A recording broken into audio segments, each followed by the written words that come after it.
Welcome to Brit Wrestling Fan Podcast. I am your host, Andy, and as every single Sunday, I'm joined with my friend Pantera. How we doing, buddy?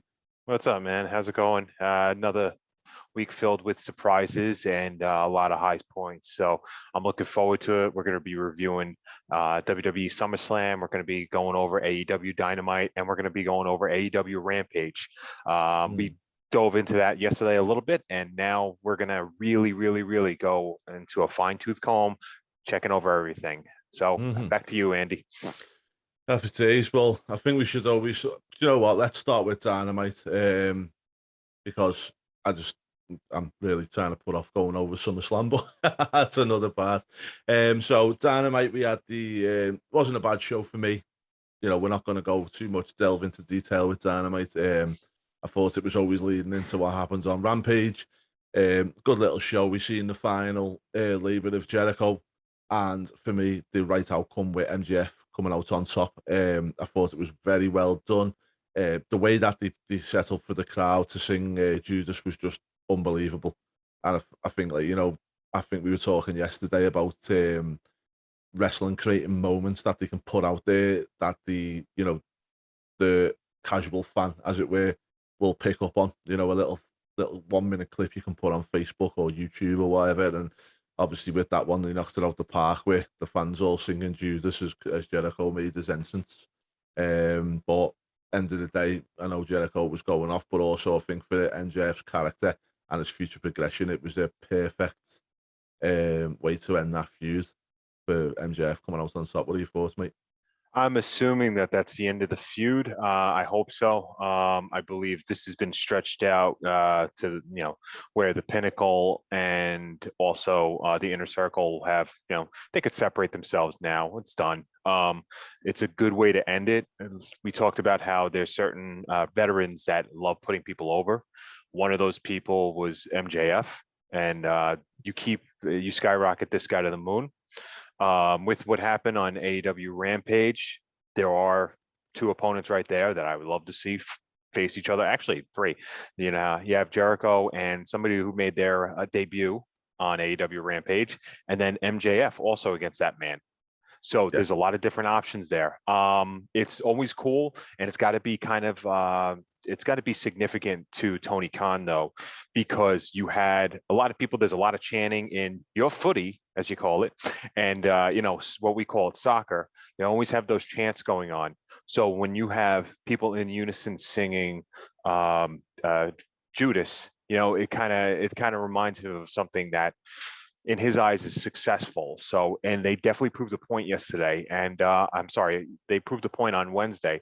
It was exciting. It was a good match too, and it's a good way to cap it off.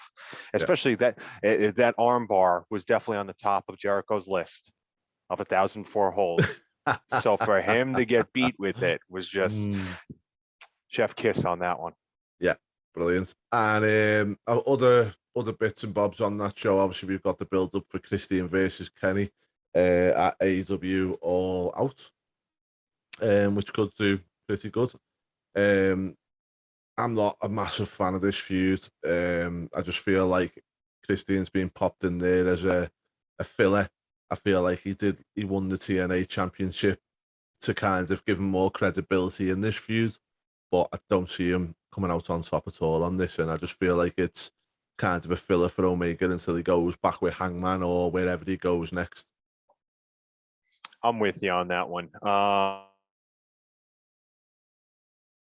I think that there's going to be, at All Out that Christian isn't going to win. I would assume he's not, because I think they are leading up to potentially Hangman that we discussed, Adam Page at some point coming back and being victorious at AEW All Out. I'm sorry, not at All Out, but maybe at some other pay-per-view down the road, maybe to kind of cap off this year and then go into it next year. So with the title. But other than that, I don't like Omega. I don't like him as a champion. I think Don Callis kind of puts him over a little bit better than a lot of other people. So, I kind of am over this feud too. I'm with you on that one. Yeah. I mean, you know what? I'm not going to sit here and hate on Omega. I really do like him. I think he's a good champion. Not too sure about where everyone says he is such this technical great wrestler. I like Omega. I think he's fun to watch. I don't see him much different than say a Seth Rollins. I'll be totally honest on that. Considering he's Mr. 5-star match, I don't get why. But, I suppose everybody has their own opinions on that, so that's fine. I think it's because Seth is convincing when he sells. Kenny doesn't. Yeah. I feel a move when Seth gets hit. Kenny, I feel like he just moves in an awkward way. You know, him Yeah. and his friends, they learned a different style of wrestling. And they're self-taught or whatever. And it just doesn't convince me that, it's wrestling. It just convinced me that they're doing Matrix-like moves and reacting that way and bending in a certain way. It's not my cup of tea. I can understand why other people like it, though. I have friends that love it. So, and we watch other matches together because there's other alternatives. Yeah. Okay, so we'll move on to the last one I want to mention on AEW. As I say, we're just going to skim over a few bits today because we've still got a lot to unpack with AEW Rampage and then WWE SummerSlam and obviously WWE NXT TakeOver. That's going to be happening tonight. So Sting and Darby Allin versus 2.0. I thought this was expertly done with Sting. I thought he looks brilliant. He didn't look his age at all. Darby obviously done the majority of the bump work and whatnot, but if you're looking to book a legend, I think this is a blueprint on how to do it really well. I know we'll go on about Goldberg. We'll talk about that shortly. But this is the way to book a legend in my eyes. Do you think that they purposely buried these new guys that were from NXT that have been so great? 2.0 has been fantastic since they've been in there. They know how to talk. They know how to work. They even brought that Daniel Garcia guy in. And I told you last week how that was the match of the week, him against Darby Allin. And then 2.0 went in there. And to me, they know how to wrestle. I think that Sting purposely just no-sold that powerbomb through the table. I'm sorry, I don't like that spot because once again, why have a table there? The tables, that was just terrible. Do you remember? Okay, do you ever remember Sting not selling things when he was in WCW? No, but I do in TNA. Why? He got older. I think it was the mystique of his character, wasn't it? And was it? Yeah, maybe he was taking some of the medication that Jeff Hardy was doing, so he couldn't feel anything. No, but I like it. I don't think it hurts 2.0 because I don't think people will remember they were the guys that got destroyed by Sting. I think it was just a happy feel good moment seeing Sting wrestling back on TNT after all these years, and the fact that the way they done it was really well, and I think it was just a good moment. That's all I took out of it. I didn't really see it as though 2.0 come out bad in this. I thought like it was just a moment. Yeah, I hope so. I mean, I don't like the double Scorpion Deathlock. That to me is just like, now you're really mitigating a team like that. Like, I was with you where it's like, all right, maybe he just wanted to, hulk up and intimidate these guys. Then you're setting them up and making them look really small with, first of all, you got to really stretch out to do a double Scorpion Deathlock, right? I mean, I'm pulling my groin just thinking about that. Not literally, guys. Not the hands are up here. So, other than that, you know what? I think Darby's awesome, man. Yeah. I love Darby. I just think he's so good. Yeah, I really like him, and as we'll go on to in a minute, his next feud or his next match is a really, really awesome, and I'm made up for him. So yeah, AEW Dynamite, I'm going to go for 3 out of 5. I feel like it wasn't not spectacular. The Judas moment was a great moment. As I say, it was one of them, history-making moments, as you want to call it, that'll still be floating around on video for a long time to come. But apart from that, I thought the rest of the show was just it just trickled its way through with the kind of, how can I put it, the kind of focus all being on the Rampage for the Friday. Yeah, I think they have to sway that over too. I'm gonna agree with you and go with the 3 on that. Mm, Because I like Darby. There's strong promos going on. They're getting better. A lot of people are getting better at their promos. Um, it sucks and it pisses me off that Santana and Ortiz and Dax and Cash, the Revival, can't have a match right now. I mm, want to see that. They're just workers. yeah. You see that that's what I'm about. To Mm, me, they're polished. They're all stars, and they're yeah. getting. I'm not going to say they have the shovel against them, but they're just. I want to see more of them. So, but Yeah. 3 out of 5. It was a good show. It was a good Yeah. show. Definitely. Okay, so we'll move on to Rampage, and I've watched it back so many times. Um, I remember when I first watched it, I was sorry. Let me just rewind that. So I was thinking in my head, please don't just have him walk out. Please don't just let him walk out there and cut a promo, and that's the end of that. We're missing an opportunity if we do that. But how wrong was I? The you know, it just shows you I'm not a wrestling booker for a reason. The emotion of that crowd, the chanting, you know, I think you could only actually hear from. I mean, I love his entrance through Cult of Personality, just what a tune. Yeah. But you couldn't hear it. You couldn't hear it for the crowd.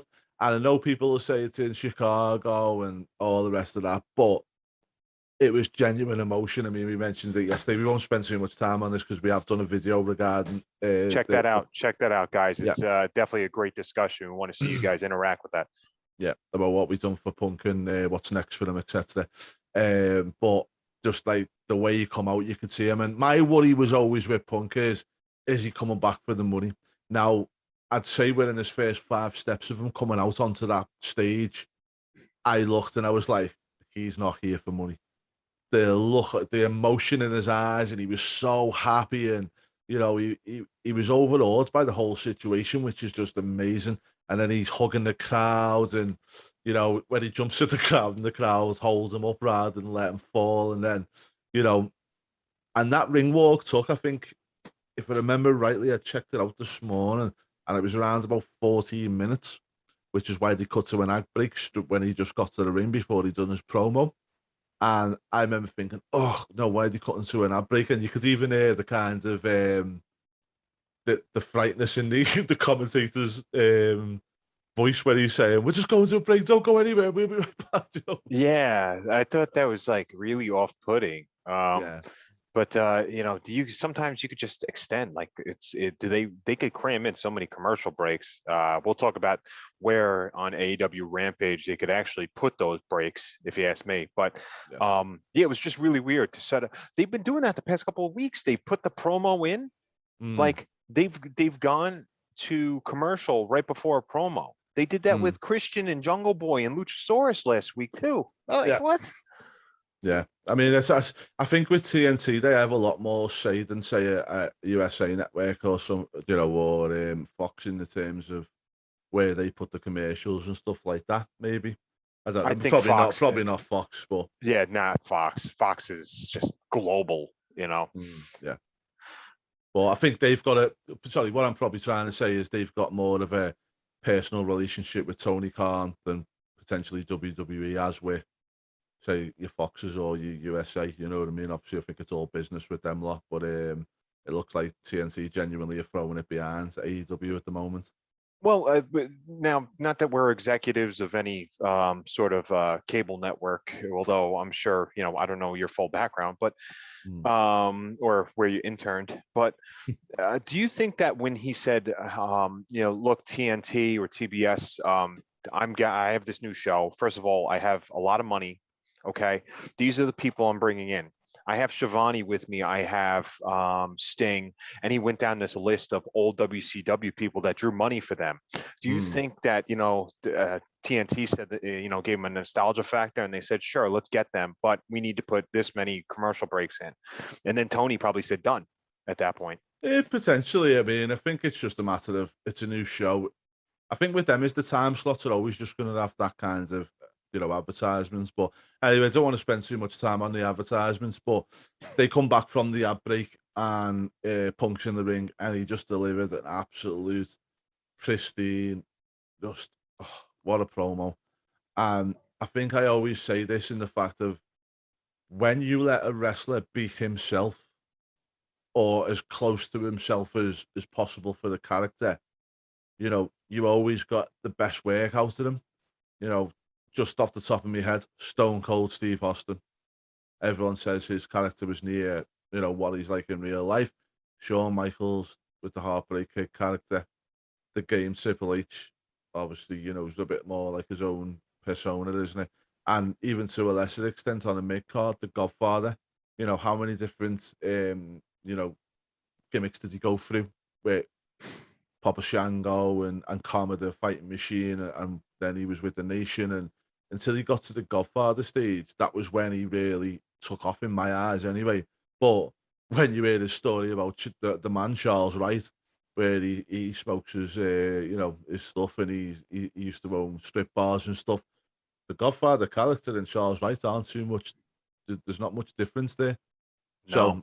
So I think the fact that AEW are letting their stars be themselves or be their own gimmicks, what they believe in and whatnot, is just a massive thing for me. And Punk said himself when he got in the ring, I didn't know what I was going to say, and I was going to feel it, but I wanted to feel it first. And Punk's in a position where it's not just the trust he has. Obviously, I think we've got contractual stipulations in that to let him do this type of stuff, which is great. And the fact that AEW have given them that freedom is great. But I think AEW can learn a massive lesson here of let the talent have this type of thing. And that way, we're going to see the best out of the talent. What's your thoughts on that?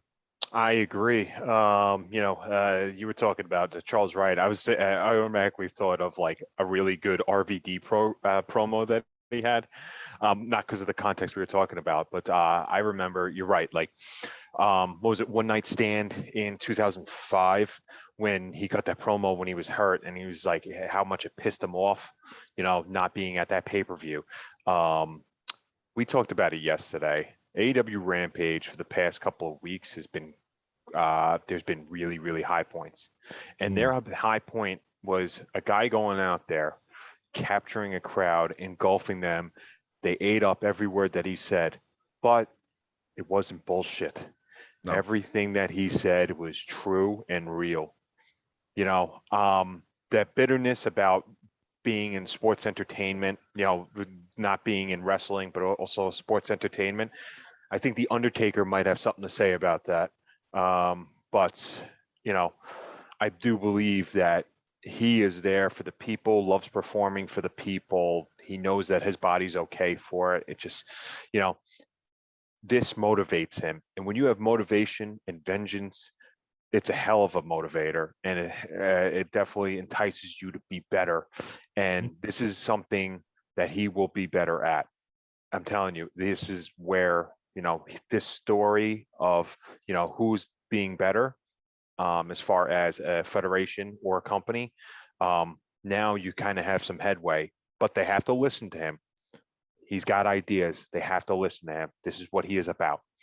But I loved the beginning segment of AEW Rampage. Was must-see TV for every single wrestling fan over the past 25 years. Yeah. Okay. Yeah. As I say, if you want to check out more about Punk, guys, go and see our video we've done regarding his return. It's a really, really in-depth look at what we think that he should do going forward, and what we thought of the whole situation, which was just brilliant. Which is why we had to mention it again here. Okay, so we're going to go on to talk about the rest of this card, because I'm always banging on. I know you're the same mindset to me as we've got to elevate talent and use people's star power to elevate this new talent that AEW have and establish them and whatnot. And I feel like if we don't talk about the rest of the cards, we're kind of being a bit hypocritical. Yeah. You talk about for the rest of the show. Yeah. I mean, yeah, I did not like the rest of the show. I thought the rest of I'm serious. I thought about the rest of AEW Rampage. I'm sorry. It was just not a good wrestling show. See, I liked it. Do you know what, right? I know on the CM Punk video that we done, I did say that I didn't really like the rest of the card. But since then, today, I have watched it back because I felt like my whole emotion from the CM Punk part had drained me that much that I wasn't really contemplating, as you know yourself, which is why we have our channel, is the fact that, you sit there and you're constantly thinking and overbooking and whatever else is going on in your mind. And I felt like because of the CM Punk section, I didn't really focus too much on these matches. I was too busy thinking of the possibilities and what could happen. And so I went back and I watched it. And do you know what? Like Private Party versus the Jurassic Express wasn't a bad match. It was okay. I mean, given who's in it, that spot with Luchasaurus holding up Jungle Boy on his shoulders, and then for some reason, like I said, do you remember Animal holding Hawk up on his shoulders so somebody else could give them the Doomsday device? No. That was the dumbest spot. It's just, and that, what do they got? The silly string thing that Private Party does where they lean on the other guy's back and go back into the ring. Perfect it first before you do it. I mean, it just looks awkward and wanky. There's just, I don't know. I do like the visual though of Matt Hardy outside. I've met Matt.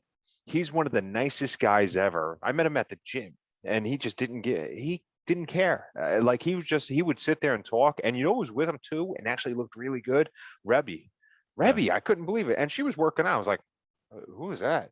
But I just love the visual of Matt because I think Matt's becoming that manager, although he could still go. Like that match that he had with Christian when I guess it was last month, right? Yeah. That was great. That was a great match, because that was nostalgia right there too. But I think that's a guy that could actually, do some tutelage to Private Party.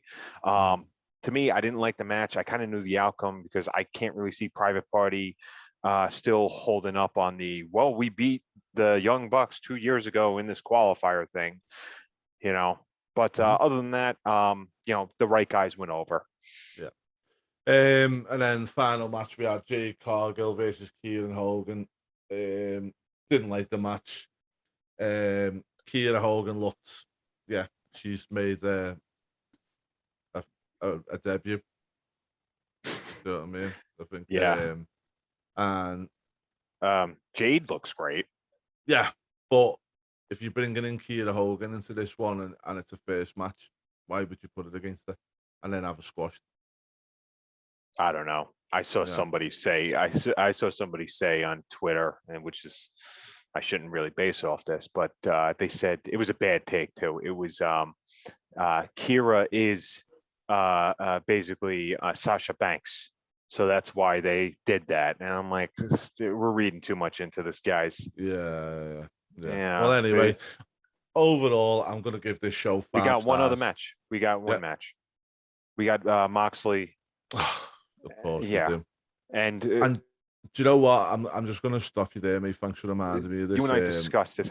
Did we go really into it yesterday?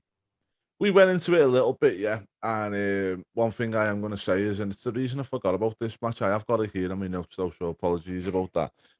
But at the moment, Jon Moxley just isn't doing anything for me. I just feel like, I don't know whether it's Moxley himself, because he just doesn't look bothered at the moment. I don't know whether it's his character and he's just kind of trying to perfect that character, but it's not working for me. It's a bit too much like slack and lazy and whatnot. But I don't know whether we've had too much Moxley in AEW to date, and maybe he needs to pop off for a little bit and then come back stronger. But I don't, or maybe it's the talent that we're adding is probably another way we can look at it, with the likes of Punk coming in, Bryan's potentially coming in shortly, Bray Wyatt. When we're getting these type of talents coming in, does Moxley still stay in that upper echelons of the card, or does he stay mid of the table where he goes back again? Moxley had good matches against Bray. I think that I'm not sure if he had any matches against Daniel Bryan. I think he could definitely go against CM Punk. I'd like to see him against Christian. That'd be interesting. The Yeah. problem is, I don't think Moxley's a leader one bit. This guy, No. he was a deathmatch guy. He hangs out with Nick Cage. I don't care about him. I've talked about this with you. He's been mailing it in for months. Mm. I'm not going to get on somebody's looks. I'm Do not. you think he could be the first one to make the transition from AEW to WWE? Because it's going to happen. You know, it's going to happen eventually. I think they're trying to excommunicate him because, Mm. you know, if you want to really do long-term storytelling, you know, last time, what was it on SmackDown? Number one. On SmackDown, SmackDown number one. John Cena said how he kicked Dean Ambrose out of the Federation. Mm. I'm still calling it Federation. I don't care. He kicked him out. And I would love it if 3, 4, 5 years from now, Cena's like floating around and then all of a sudden, here comes Mox. Yeah. You know, like that would be cool. Yeah. I'm really waiting to hear when this one person in particular leaves. Like I'm talking about Jim Ross to really find out what's going on. But I do believe that there are more lenient as far as what to do, where to go, how to eat, how to train. Moxley's matches have been bad. His moves have not been good. He's been that double arm DDT, the paradigm shift, has now shifted literally into a double underhook suplex. Mm. And I can't do it without him. Yeah. He's a channel changer for me. Yeah, I say I'm not going to sit here and go that far with him because he has, you know, I've liked him when he first come in. I liked all his things, but recently he hasn't been at the best. I don't know whether he's been overexposed or what have you, but you know, I'm sure we'll see. Anyway, let's move on to SummerSlam. That's a 5 for me, by the way. AEW Rampage was 5 for me. 100% 5. Just on the one promo. I'm sorry. Yeah. To be honest, I was saying this to one of the guys yesterday when I was doing a watch along on Wrestle Buddies. If you want to check it out, go and have a look. We watched the whole of SummerSlam, and you know, when I was talking to one of the guys, I was saying, like, I could have watched the whole hour of just CM Punk. So yeah, you know, it's gonna get a 5, mate, all day. Okay, SummerSlam. Here we are from Las Vegas. On the kickoff show, we have Biggie versus Corbin, where Biggie recovered his money in the bank briefcase, which I'm not sure why he had to, because, you know, was it legally Corbin's for a while?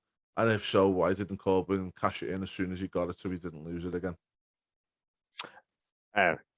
Yeah, I don't know. I guess inside there was the title match that Finn Balor had on the contract when Cena wrote it. So I'm sure that was inside the suitcase, right? Yeah. Well, anyway, I'm not mad at this match. It was a fun little match. I think Baron Corbin and Big E are good workers. You know, it's not a 5-star match, but it wasn't too bad. It was a good little match to open the card. And also, for me, it got these two on the card, which I'm not mad at. We've had some really poor kickoff show matches in the past, but for me, the last 2 pay-per-views, obviously the last one being Mysterio's versus the Usos on the kickoff and Money in the Bank, and then we've got Corbin, Big E. 2 solid matches for me, 2 solid kickoff show matches. I got a question for you, just to really deep, go into a little dive here. Do you remember any kickoff match that was untelevised for a pay-per-view that you've gone to that you were like, wow, that was really fun? No. I remember one time I saw Jimmy Wang Yang and Shannon Moore come out. Man, it was awesome. I forgot who they faced. It could have been like Deuce and Domino, but sorry, you know, I'll tell a lie. I seen we had a Raw taping in Liverpool, and it was Tyson Kidd and Cesaro, and I believe it may have been the Usos who they were against. That's cool. It was a cracking match. It really was a cracking match. It was. Yeah. Yeah, it really was. I tell you when it was. It was when the WWE Network come out in the United States, and they hadn't released it in the UK, and all in the end, Vince McMahon himself come out off camera and tried to rile the crowds up, because the crowds were just going nuts, shouting, "Where's our network? Where's our network?" Because we hadn't got it in the UK at that point. it was just available in the US. So that's all they were chanting. And then Vince McMahon come out, but when that match was on, it all stopped. And that's how I know it was a good match. Do you know what I mean? You're gonna pay that $9.99 plus $3. Well, that's the thing, but we couldn't even pay that because they just didn't even give us it. I think it took them about another. I mean, I remember I had it through a VPN. That's how I got it in the beginning. Right. You know, but anyway, let's not spend too much time on the kickoff. But not a bad match. Fine for me. You know, next match we had tag team championships. RK Bro versus AJ Styles and Omos. Not a bad little match. I think they done the right thing by keeping Omos out of it mostly. Although, to be fair, when Riddle pushed him into the post and he kind of walked very slow and went, was a bit bad spot. But all in all, we got the result that we all wanted. It was a nice feel-good moment. I thought for me, I wouldn't have put this as the kickoff on the main card. I probably would have put this in the middle a little bit because I felt like after this, you know, for most of the part, we went downhill. Where it felt like you could have put maybe a Mysterio who's so much at the beginning of the card to set the tone. Because, you know, as we always say, the Usos don't have a bad match. But yeah, all in all, it done what it needed to do. Happy with the result as well. Yeah, I actually look forward to the future of this. I wasn't a huge fan of the pay-per-view overall, but if you want to talk about longevity for the two for this team, I think that you could actually have some good segments on Raw with RK Bro. And I look forward to that. I think Riddle kind of reminds me of your younger brother who's more popular than his older brother. You know, but the older brother doesn't care, but he's like, all right, yeah, let's go to the let's go down the block to go, Yeah. you know, And play ball. I don't know whether you noticed last night, but I've noticed this last night, and I noticed that on Monday on Raw the previous Monday when Randy Orton looks invigorated. So when he was in the Fiend feud, he looked so bored, and it was coming across in his promos and his work where you know he looks happy with Riddle. He looks like he's having a good time, and you know, and you know that's a testament to Riddle as well for me.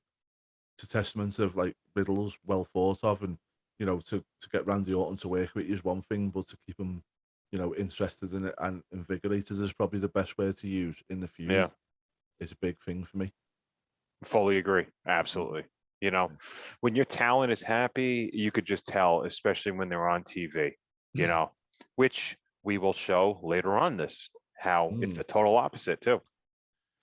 Okay, doke. So yeah, I'm happy with that. Not gonna rate it or anything like that. We're not Dave Meltzer here. We just talk about the matches. But okay, so our next one, Alexa Bliss, Eva Marie. The best thing about this match was the ending and hopefully the end of the feud. I haven't really got much else to say about that. No, you and I think, spoke off camera about how we don't want to spend too much time on her. We don't want to spend too much time on a doll. We're going to spend as much time as they do when thinking about if the crowd gives a shit about this. And they don't care about us for this main reason. So we're done. I'm done. Yeah. Sorry. Okay. So I will mention the end of the match when Doudrop laughs and then gets off, and obviously looking to set up a feud between them. Happy for Pippa because it means she gets more exposure on the main roster. Obviously, she's a great Miss brick Vixen. girl. Yep. Yes, lovely brick girl, and you know she deserves where she's going to be put. Hopefully, in a little feud here. And as much as I don't like it, Eva Marie, she is a draw at the moment, unfortunately. So that just is what it is. Whether that's wrestling or the mainstream media, I think is more of where she's known for. Big Brother was it? I think she was in, amongst other things. But Alexa Bliss, people prefer her to be in Brazzers. Yeah. Or Reality Kings. Yeah. And then we've got Alexa Bliss, who I think, you know, as we've discussed on our SummerSlam last time, I think she's got a ready-made feud with Nikki Cross or Nikki ASH.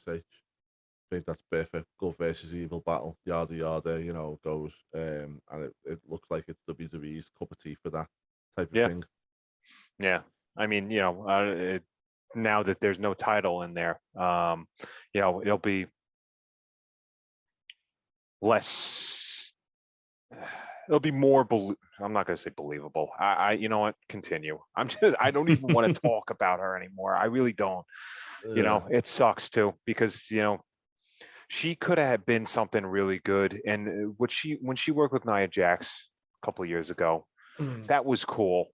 Like, it was just like, you're my henchman. It was I'm not gonna say a Diesel Shawn sort of deal, but ever since then, Alexa Bliss has just not been worth anybody's time.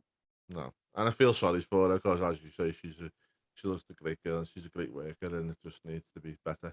But anyway, let's move on. United States Championship match for the WWE United States Championship, obviously, versus Damian Priest versus Sheamus. Happy to see the win here for Damian. Thought it was a good match, sloppy in places. Thought there was a few bits of it that was sloppy in the actual match, but overall solid work from both of them. Now, I'm going to say normally I'm the opposite, where I think WWE drag matches on too long. But with this one, I'm hoping this feud continues because I feel like I need to see more of it. I don't feel like I'm ready for it to be over yet. No. I actually sense some sort of gimmick. They should do a gimmick type match with this. Not like Judy Bagwell on a pole, but I think we haven't. Do you remember any type of gimmick match with Sheamus in there? No. I don't remember anything where he could be like, you know what, you cheated because you used my mask. And don't do a no holds bar sort of deal. You can kind of go out of the box with this. I know Extreme Rules is around the corner, right? That might be the next one.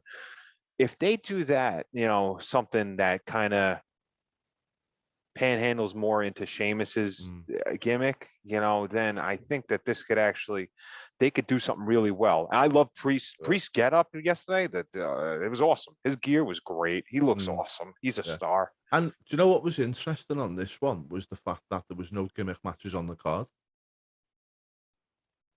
Besides Lily and Alexa Bliss. Yeah, but what I mean is, like, there's no ladder match, there was no cage matches, there was no kind of the no holds barred. Yeah, street fight, all that kind of stuff. Dominic's on a pole match. But same thing with AEW a lot of times. But then again, the refs run wild there. Yeah. But no, I totally agree with you. I love I know the guys on Wrestle Talk call him, and it always makes me laugh, the Gangs of New Sheamus, because he looks like somebody from the Gangs of New York film, which he does, and I think it's brilliant. Really, really like the gimmick of Sheamus at the moment. I love it much more than the whole Celtic Warrior jargon that he's done. I feel like, again, this is more realistic, isn't he? Do you know what I mean? With the flat cap and then, you fella, you could imagine him. You could imagine him standing in a pub screaming over at somebody when he's doing a promo. Now you could imagine that be taking place in a pub somewhere. And for me, it's like, again, I like that kind of realism of it. But I'm not mad that Damian won this. I think he's being very underused on the main roster. Hopefully, with a title behind him now, don't know whether we will or not, but I would like to see him go on now and get some more character building behind him, and let's start seeing a bit more of him like we did in NXT. Do you think that anybody in the back office would say, hey, it's okay to have an undercard title be on somebody for a year and a half? Those days are long gone. And I think, to be honest, can I just cut you off there? Sorry to cut you off, but it's okay. You've just literally just stimulated me here. And I'm going to go on a bit of a rant now, but it's warranted. Okay, so I've been thinking about this all day. WWE does not care about their mid-card whatsoever when they should. Now, for me, if you look at this card, there's a lot of filler matches, the same as happens on Raw each week. There's always filler matches on there, and it's all geared towards the main event or the opening segment, depending on which way you look at it. But it always, 9 times out of 10, it's related to the championship. Same with SmackDown. Roman's carried that show for how long?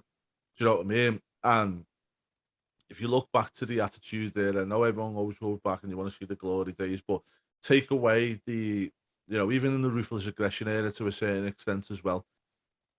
If you look then, the Intercontinental Championship meant a lot. The United States Champions meant a lot. The Tag Team Championships meant a lot. And everything in between was there was feuds going on left, right, and center. Where I think modern day WWE are so lazy in their approach to make cards, and it's starting to show now at the upper echelons of the cards because of the fact that you are not building stars in the mid cards where you should. You just pluck them out and then try and push them. And then when it doesn't work, you bin them off and you do it again.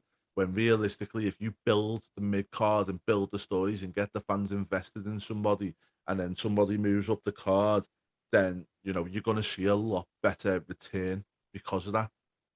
Yeah.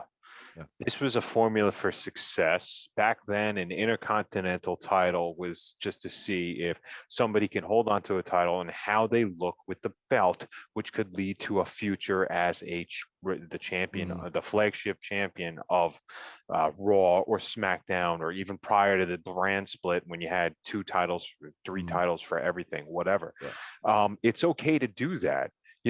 If somebody could sit there and say, look, I want to be Mr. Perfect, do it. Okay. Let them be that person. It's not going to happen if you keep flipping these guys in their max reigns of 6 months. Not that that's a short time, but you can do it though. Yeah. Yeah. And let's look back, The Rock versus Triple H for the Intercontinental Championship. Let's take away belts as well. The Mountie versus the Big Boss Man. That was a lower mid to low card feud, but it still meant something. Virgil versus the $1 Million Man. I know he had the $1 Million belt in there, but it was still not really a main card feud, but it meant something. And that's where I feel like WWE have lost the way a little bit. Look at Ken Shamrock too. Ken Shamrock was an Intercontinental Champion, right? He was. Exactly. And nobody messed with him. People tried to, but he feuded with The Rock. Shamrock versus Rock was one of the best feuds that they had in the Attitude Era. No, people remember how good it was. People remember how tough Shamrock was too, and how over he was. Even when he didn't have that belt, he was more over than some of the people there. Then again, you have, it's. I try not to equate it to the Attitude Era, because you're talking about 10 million viewers as opposed to 3 million today. Yeah.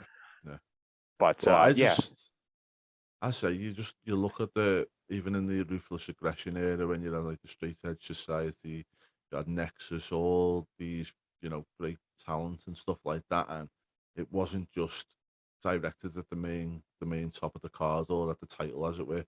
It was it spread out across the card. If you look at you want to go back to the Attitude Era, Nation versus DX, there was the main feud in that was for the Intercontinental title. But then we had other matches that were involved in that as well. And again, there was not really any kind of, there was no need for it to be there. But we still had our main feuds at the top of the cards. People go on about the the Rock Triple H ladder match at SummerSlam. They forget Austin and Undertaker headline that card, but everyone talks about the Rock the Rock Triple H, and some of the other matches on that card. And that's where I feel like we've lost it now. It's all about that main event. There's not really any kind of focus on that mid card, and it's just plug and play and pick up and drop as and when. And I feel like it needs to be more stocked out. If we look over at AEW, you've got Kenny Omega at the top of the card facing Christian Cage. Jericho versus MJF was talked about more than that recently. With the 5 labors of Jericho, and that was a mid card in my eyes, but it's doing well, and hopefully they keep that continuing and they keep putting on a good show. Obviously, AEW is not perfect, but they're heading in the right direction. Yeah. Okay. I mean, look at the AEW TV champion right now is actually highly credible. I think it's actually a belt that you want on somebody. I mean, Miro's doing that, and that's something that WWE needs to take notice now. We could go on and on forever about it, but elevate your mid card and elevate what they're going after too. Yeah, and also, you've got to think to yourself, so we'll move on now, but if you look back to WrestleMania and Rusev against John Cena, don't forget that was for the US title. What a match and what a feud in the mid card. Whether John Cena's a mid card player or not, and people will argue saying, well, it was John Cena. Realistically, you could have put another person against Rusev in that, and it still would have been as good because Rusev was a credible enemy for the American hero. Do you know what I mean? So could have done anyone really. If they were American, it could have done it there. Okay, so we'll move on anyway to Mysterios versus the Usos. Always say it once, we'll always say it again. The Usos do not have a bad match. No, especially when you have counterparts that actually, care about the wrestling business and just somebody that you could believe they are believable. I think Dominic and Ray are believable. Yeah, and if you noticed, I'm going to call this here. Have you noticed the little bits that they're starting to incorporate in preparation for the split of the Mysterios? Yeah, you could read it from far away, and this is actually because you have people in that back office that actually realize, hey, this worked how many years ago, but this is going to be emotional. There's going to be a lot more emotion because you saw this kid grow up, unlike somebody else that we're going to see later on. Yeah, and also I feel like eventually we are going to see that feud. As we say, they're already popping they're putting the little the things in there now, the little bits and bobs to get people thinking. One thing that I will say on this is I think eventually this is going to be for the mask, and I feel like it'll be the changing of the guard for Dominic Mysterio. It'd be interesting to see if Ray or Dominic turn out to be the heel in this feud. I feel like it should be Ray, and I feel like once Dominic beats him, and then Ray can kind of turn back again. I'm proud of your son. I'm not just going to give you the match because you beat me, it's because you deserve it. Big hugs all around. Rey Mysterio gimmick lives on. Again, we go back to Rey Mysterio Jr., which is Dominic Mysterio, if you want to carry on that, whatever you want to do. Rey Mysterio goes into Hall of Fame and we're all happy. I would rather it be where they have a retirement match or Ray retires if he loses. Dominic does that, and then impromptu he takes the mask. That would be heelish. Awesome. Yeah. Oh, I don't know though, because I feel like the Rey Mysterio character is not a heel. It never will be. And I feel like if he gives him that mask, he's not going to be a heel. I feel like because of the merchandise that's attached to that, you would never have him as a heel. And I feel like there's some deal that's being done when Rey Mysterio returns to give Dominic this push and to give him the chance on the main roster. And, because don't forget, Rey Mysterio owns the Mysterio gimmick, not WWE. Smart. And Smart. But they've tried for years, haven't they, with Sin Cara and everything else that they've tried to do the Lucha House Party.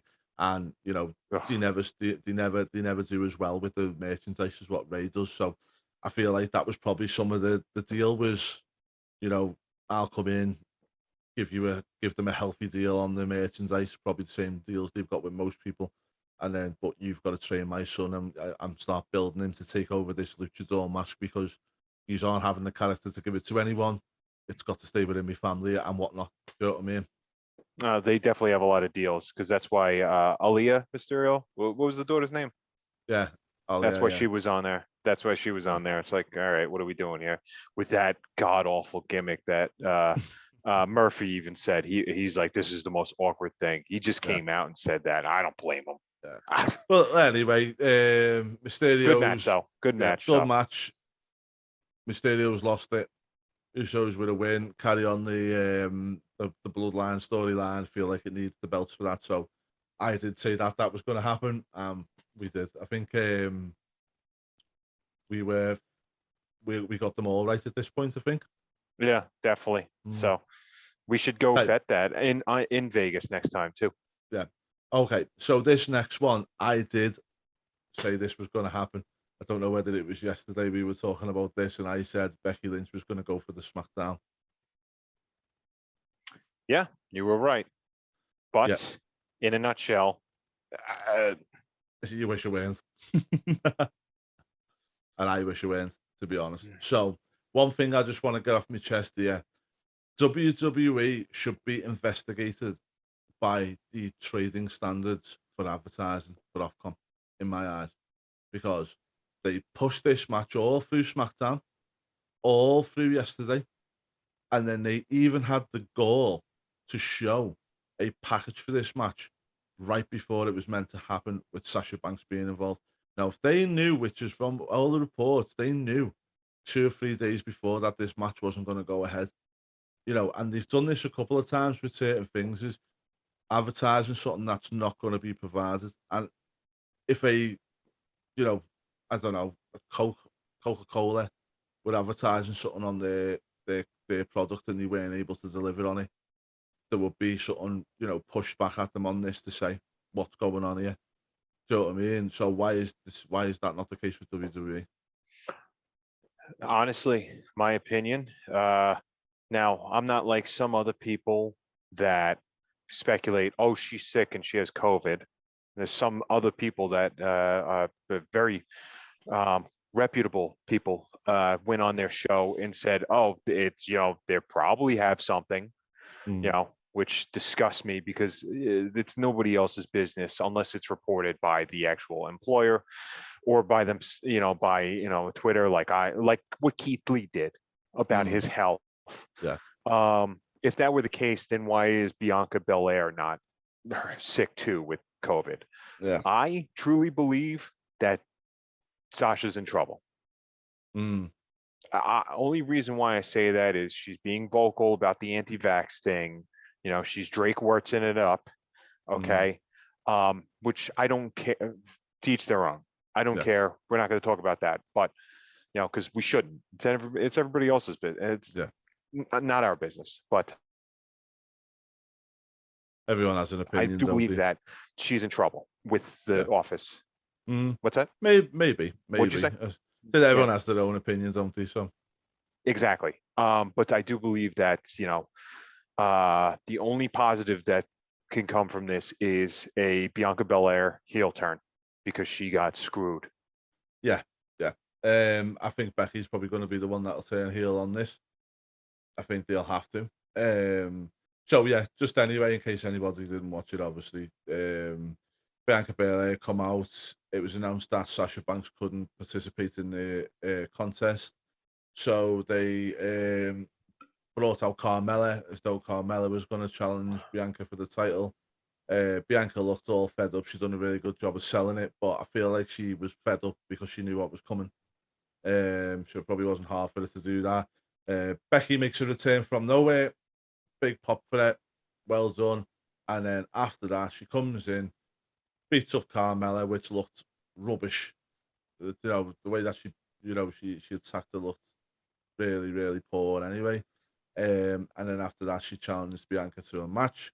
2 moves, 1, 2, 3, new champion. Nobody come out of this looking good. Nobody. Poor Bianca Belair got absolutely screwed by WWE on this. It made her look poor after she's carried that belt and done such a good job. And it's been a pleasure to watch her grow as a performer and as a champion with that belt. And she got screwed. Becky Lynch, after all this time out, she comes back to a huge pop, and no matter what now, she's going to get ridiculed for what happened there. And I just don't feel like, and there's no winners in the way that this was booked. No. Like I said, if you were to book it, and we'll talk about that later, if you were to book it, now you could have Bianca Belair become heel and just say, you know what? Nobody gives a crap about me. I don't even give a crap about you. Nobody told me about this. I was sandbagged, and then she could do some dastardly heelish stuff on Becky Lynch. Yeah. I don't know why we. When's the draft coming up? If you in WWE's eyes, it's probably yesterday because they don't give a crap about where anybody is. I think 2 weeks. Yeah, so we may see her come over to that. I think then, in 2 weeks. Isn't it? Yeah, so we may see Bianca go over and challenge Charlotte, which, to be fair, it'd be a good match to see. I feel like them two would have a really storm of a match. And Ripley goes to SmackDown. Yeah. Money. Yeah. So that could happen. Just on the draft, I'm not going to go into too much detail. We will go into much detail when it happens. But how absolutely amazing would it be? Now, I know we've heard about these conversations that have gone on in the background, which is why they brought that wild card rule in for a while about Brock appearing on Friday nights, but not on Raw, and Roman, I think it was, and somebody else Right. about them not being. How brilliant would it be if WWE sat down and said, "We can book any talent no matter what show they're on. So to make you both happy, to make sure that we book everything correctly, yeah, we are gonna have a draft, and Fox, you're gonna have your draft team like the NBA or like the NFL, and USA, you're gonna have your draft team, and we are gonna have a real life draft." That was what happened about 15 years ago, 16 years ago, Mm-hmm. And when they actually had animosity. and let the actual TV executives, and you could make a special program out of it and have the two executives from each company. You could have a war table of both of them, and they just go at it. You know what I mean? So, okay, you can have the first pick. All right, we choose Roman Reigns. Okay, well, we're going to take the Bobby Lashley. So we've got a belt each, and then you just fight back and forward or over who they're gonna go for. If WWE was so creative as they claim to be, then Yeah. it shouldn't really matter what talent they have on each roster. It should be a matter of, okay, well, this is what we've got available. You fight it out between you, and then we'll put the shows together with what's there. But it would give, again, it's back to this realism, isn't it? It's back to this, reality. I mean, Eric Bischoff was a king of it. He was so good at blurring the lines between wrestling and reality, and I just feel like WWE just lost that, and something like that draft there could be a perfect, because otherwise, how are you going to do this draft? We don't have no general managers anymore, and Sonya Deville and Adam Pearce just seem to turn up anywhere or where they want. Yeah. It's like they're like a conduit of each network Mm. almost. So what happens now with them two? Just turn around and they get split up, and one of them goes to Raw, one of them goes to SmackDown, and we have to draft that way, or The NFL draft is one of the highest rated programs on the year. If they were to do that where they had two separate networks simulcast, okay, on the same channel, I'm sorry, on the same day, at the same time, and going back and forth inside the war room, they call it, it could definitely be a moneymaker. Yeah. I'm not sure if Fox ever wants to let people in behind the scenes, and I don't. But you could stage it. You could stage it to a There's definitely some paperwork that needs to be filled out. Yeah, you 100%. could. They should. They Yeah. should understand that. Yeah. Well, anyway, let's move on, because I don't want to spend too much time on SummerSlam. I'm just conscious we don't want this video to go too long as well. But yeah, nobody come out looking well in this match, and yeah, is what it is. Next match, Drew McIntyre versus Jinder Mahal. It started as quick as it ended for me, and it's not really a great match. Drew got the win, which was nice to see him get a win again after a few losses and whatnot. And I just feel like Drew's just going around the mid card at the moment, and eventually we'll see him get pushed up again. But he's taking a bit of a break because he was the front and center during the pandemic era, and I'm not mad at that either. What about you? No, I just wish Heath Slater was the guest referee. That's all. Yeah, the only thing I'm disappointed in is I know it was a stipulation he could use his sword to a point, and I was just like, just that like one of the henchmen for Jinder didn't like run into like a magician's box, and then he like swings it and cut him in half, and you see his head like, oh, it's my legs. He should have, or they could have gone into like a Dave and Buster's that we have over here, or Chuck E. Cheese, and probably won like a toy sword before he went there. But he'd have to spend $500 and get 50,000 tickets just to actually get that. So, okay, so we move on to Raw Women's Championship. Nikki ASH versus Rhea Ripley versus Charlotte Flair. Now, I'm going to say this was a really good match in terms of the actual in-ring work, and I'm not going to sit here and I won't listen to anybody who says, well, that's because of Charlotte. No, it wasn't. All three competitors in this match put on a really great show for us and a really good, solid wrestling match that shows the women can go. Of course they could. They're getting trained by the best people out there. And I think Ripley's just an all-star. She's a megastar. Charlotte's a megastar. And Nikki has proven that she might not be the biggest, but she's got, some heart out there, and she can definitely tango. It's nice that she's been showcased for over the past month and a half, 2 months as a superhero. Yeah, it's part of her that comes out. We talk about the best gimmicks is when it's a part of you. She really feels that way, that she could climb mountains and do all this great stuff. It's nice. But it's, congrats, Charlotte. Is it the way to go? I don't know. Yeah, I mean, for me personally, I would have liked to have seen Nikki keep it, and be, instead of being almost a superhero, she could have eventually become a superhero. But I'm sure we'll see that further down the line. Not a fan. I like Charlotte's work and I like the thing, but I just get even some of the stuff you hear about backstage rumors and everything else. It just seems to be this self-entitlement where she feels like she needs to be champion and she's always got to be involved. It's like even here for me, it's like Nikki, Becky Lynch returns, wins the title. Charlotte's got to win the belt. Becky was going to WrestleMania against Ronda. Charlotte's got to be in it. It just seems to be this kind of constant, kind of justification. Like Hogan. Yeah. She's got like a Hogan-esque about her, hasn't she? Yeah. But not in the fact of I don't think she draws that well. One thing I will say that's interesting is Critch, one of the lads from WrestleBuddy, obviously who's the guys who I write with, and I'm part of the WrestleBuddy set up with them lads as well. Yeah, check it out, guys. Check it out. Yeah. WrestleBuddy.com, guys. He was at the SummerSlam last night and he said that there was a massive pop for Charlotte when she won. But that didn't resonate through the TV screen to us, which was interesting. Yeah, that's weird. You don't really see that. But meanwhile, they cancel out a lot of different... well, that was something Sean Ross Sapp on Fightful Select. He tweeted out saying there was a 2-minute delay from the live to the feed. Because he was at the event, so we could obviously compare the two of them. So obviously they've put a bit of a 2-minute delay on there for a reason. Obviously changed whatever they've done. But yeah, as I say, I'm not, it is what it is. I've just thought, well, what was the point in taking the belt off shot if Nikki altogether if you're just going to pop it back on straight away back to Charlotte again? But is what it is. We got a nice moment with Nikki, and hopefully she'll get there again. Right. On to our next one, Edge versus Seth Rollins. My match of the night. Really good thing. The Brood entrance was just absolutely spot on. I thought it was brilliant, and I thought the way that they incorporated that into his normal theme music as well was just brilliant. Absolutely brilliant. Loved it. We always loved the Brood.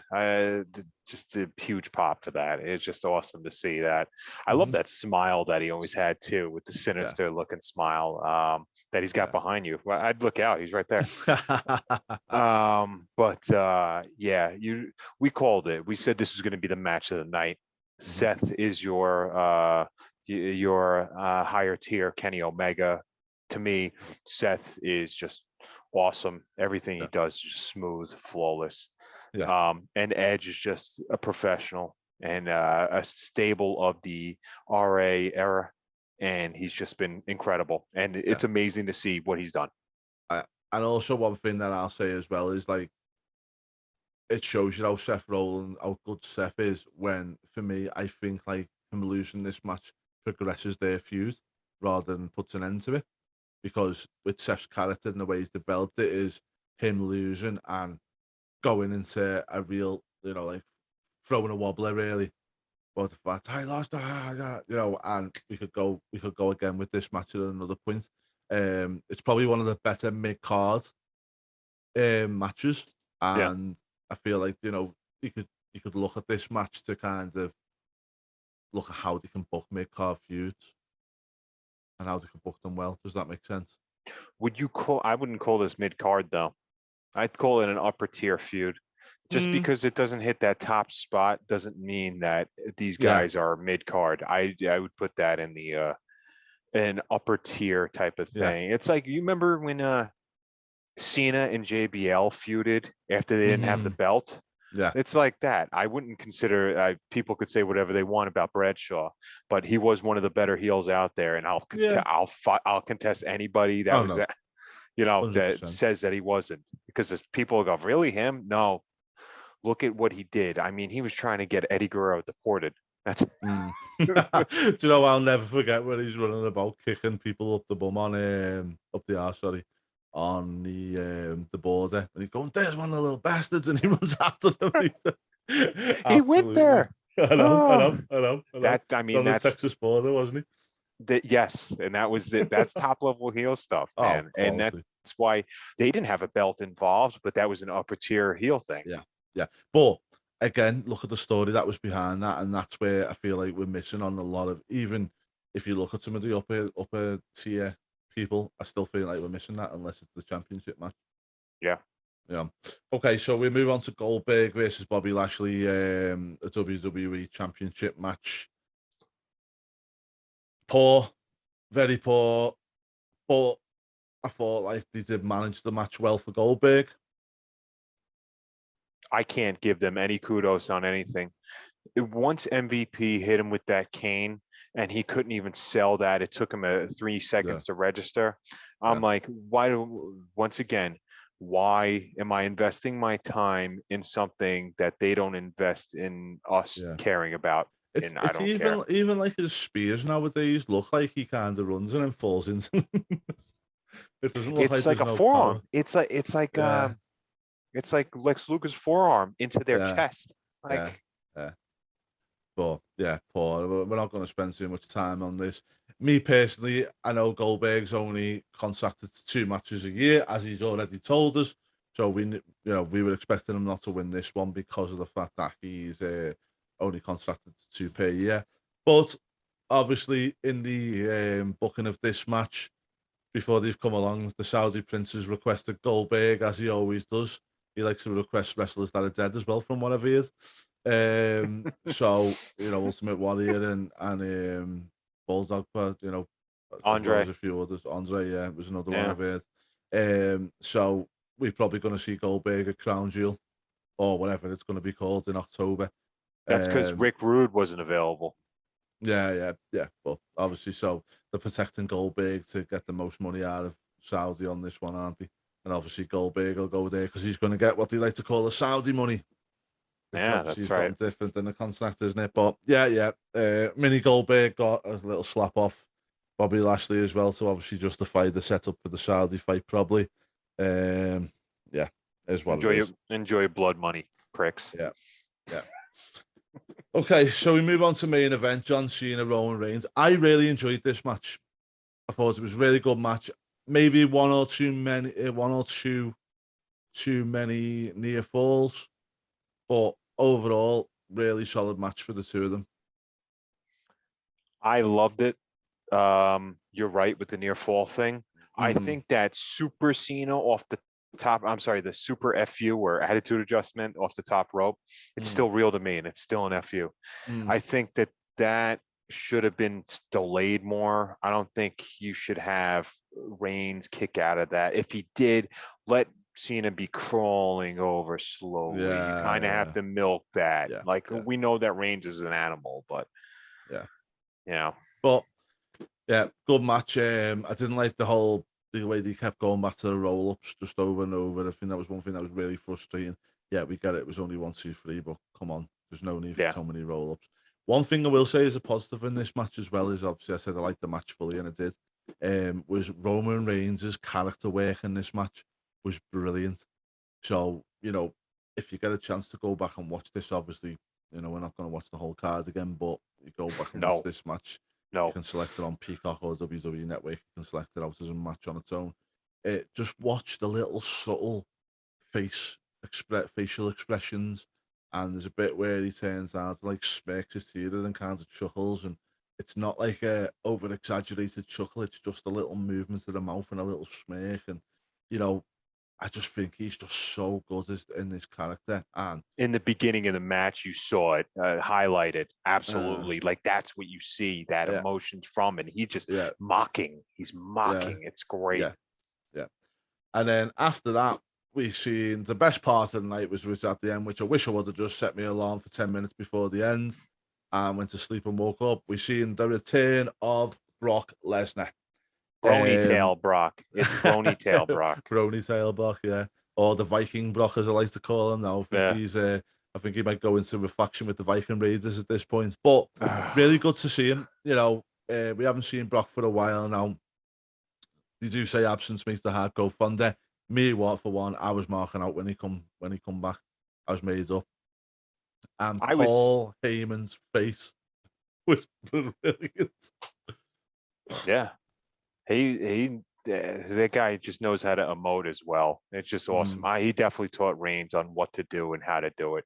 Hey, don't take acting classes. Just walk around with Paul for 3 weeks, and then you'll learn how to, do that. It's even like little things with Paul. Like watch him when he's got the belt, and Roman Reigns gives him the belt back, and it's like he's taking this power off him. He's like, it's like an urn. It's like the urn. It's like Paul bearing the urn about it 25 years ago. It's awesome. Yeah, and I think there's so many stories you could tell here in the long term. Don't know whether I think we're going to see them two in Saudi Arabia. Don't know whether I'm happy with that or not. Feel like we could have. I don't know. I thought it was cool when Alexander Hammerstone came out. I think that's what I thought at first. I'm like, they signed this guy. But he's awesome anyway. Have you watched any of his matches? The MLW stuff that he's doing is awesome. No, it's something I need to catch up on. Like it's on my list of things to do. MLW. I've been hearing a lot of good things about that down there.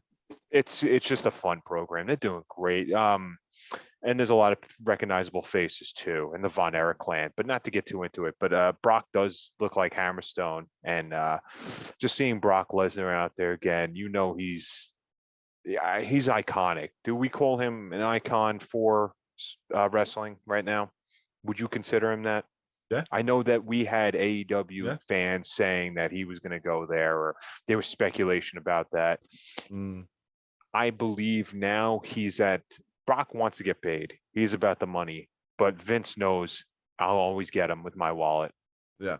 But I think he's always about the money. But how excited did he look when he come back? Because he knows people knows his status now. Yeah. And plus we know he's coming back as a baby face, isn't he? You know what I mean? But he, give him his due, he looked happy to be there.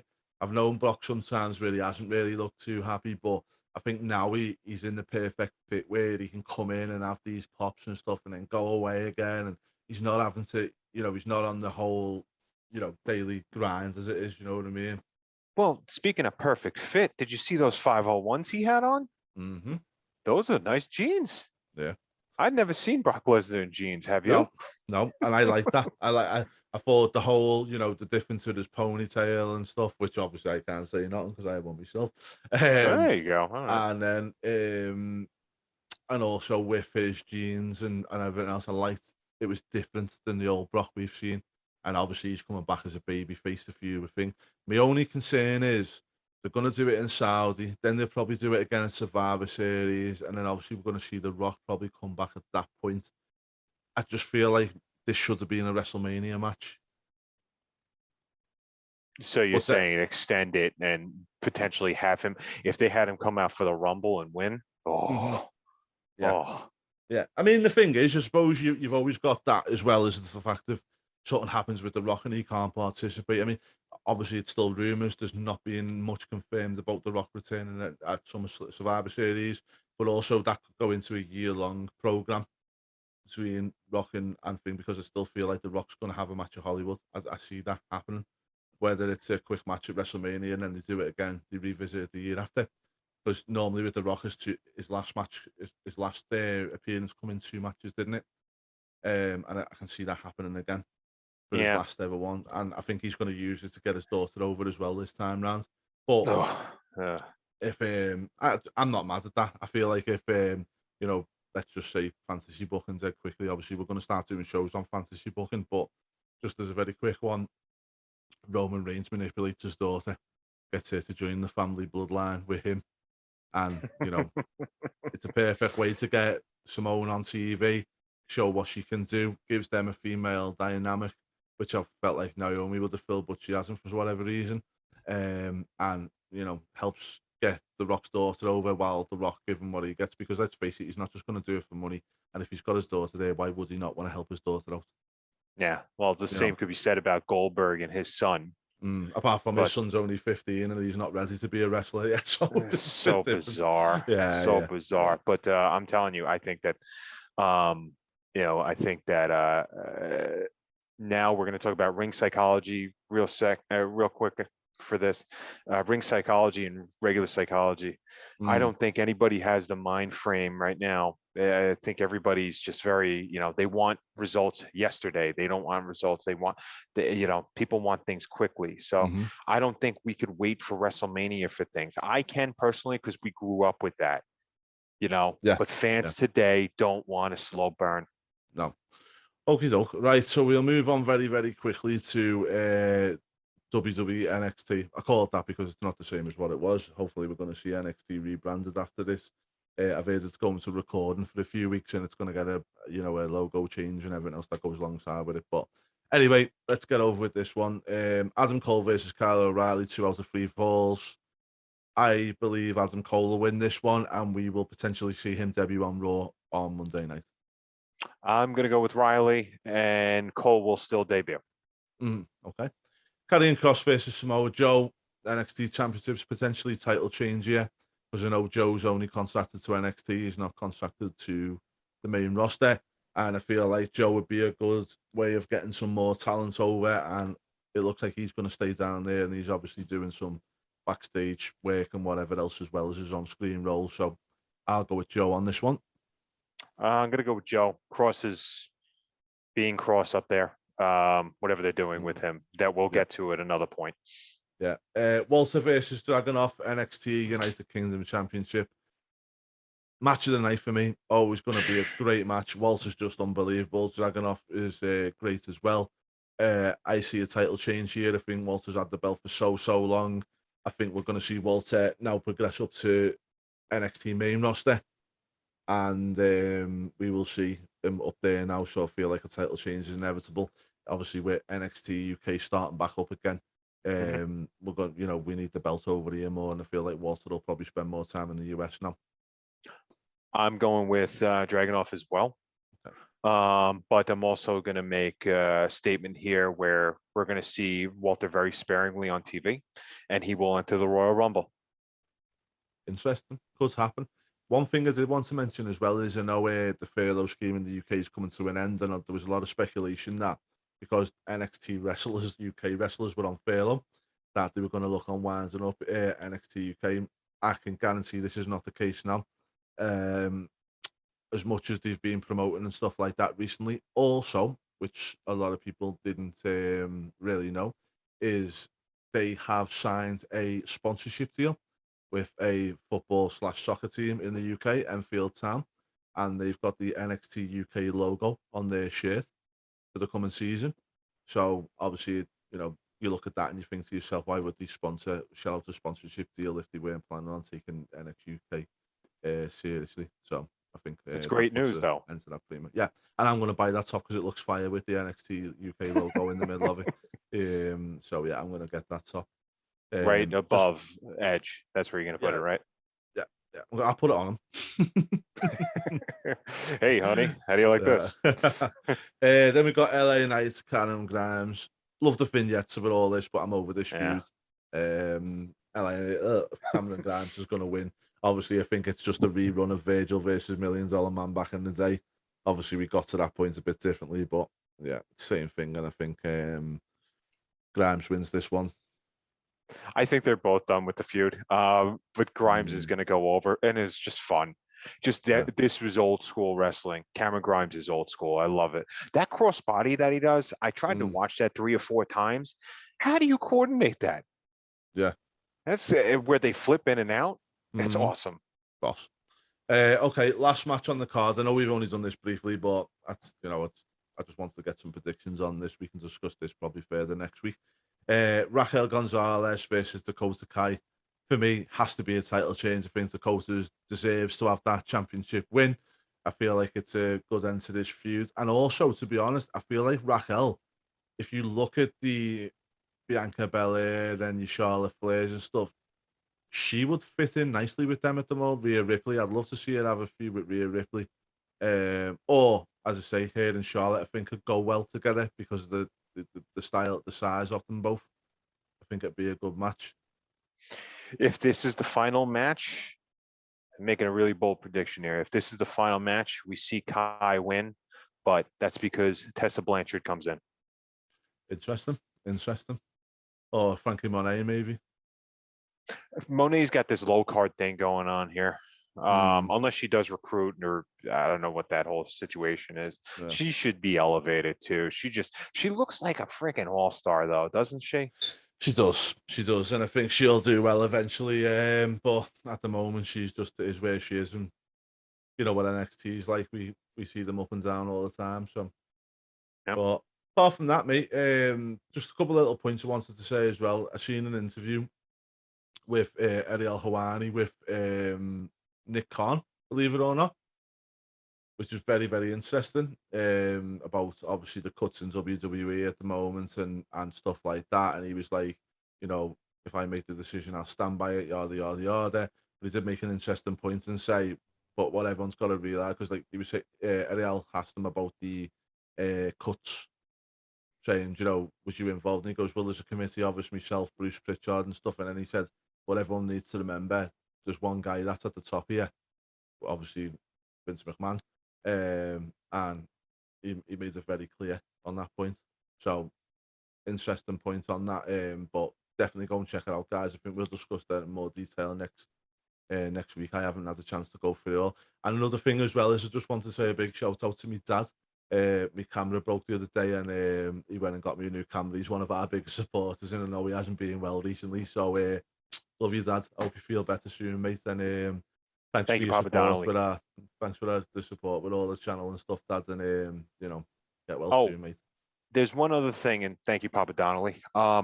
We talked about how we were doing this thing. We wanted some ideas for how would you book it. Now we're going to go in history, and we were talking about how we're going to do maybe, what is it, a sub-weekly or a weekly outlet. It's going to come out once during the work week, where we're going to take a look at something in the history that how will we book it differently and what it could lead to. So we're going to look at that stands of that promotion at that point. We're going to take a look at the superstars that were around there, or the wrestlers that were around there, and how you could kind of move different pieces. So it's going to be an interactive thing that we could all do. And we need some ideas, guys. So help us out. Put them in the comments. Yeah, please do. I'll also run something on Twitter for this as well. I think what we'll do is with the book and stuff, we'll run a weekly Twitter kind of thread that we'll look at some information, some suggestions from you guys of what you want to see and stuff like that. Or give us a year. Give us a year, and we can look at everything that happened. Yeah. I think we'll look at doing maybe a Twitter poll. Sure. No, and then we'll give them 4 options, and we can do it based on that. But apart from that, mate, I think we're all done and dusted. So, guys, thanks for watching today. As always, do hit the like and subscribe button and help us out, because it does help the channel grow. We have had over 51 subscribers to date, which is amazing considering the channel's only 4 weeks old. So thanks very much for your support. And you know, both me and Dale are amazed with the support that you're giving us and some of the feedback. But you know, as I say, do get more involved in the comments, etc. And we want to interact with you guys, so let's make that possible. All right, guys. Thanks very much for watching. Take care, and we'll see you again soon.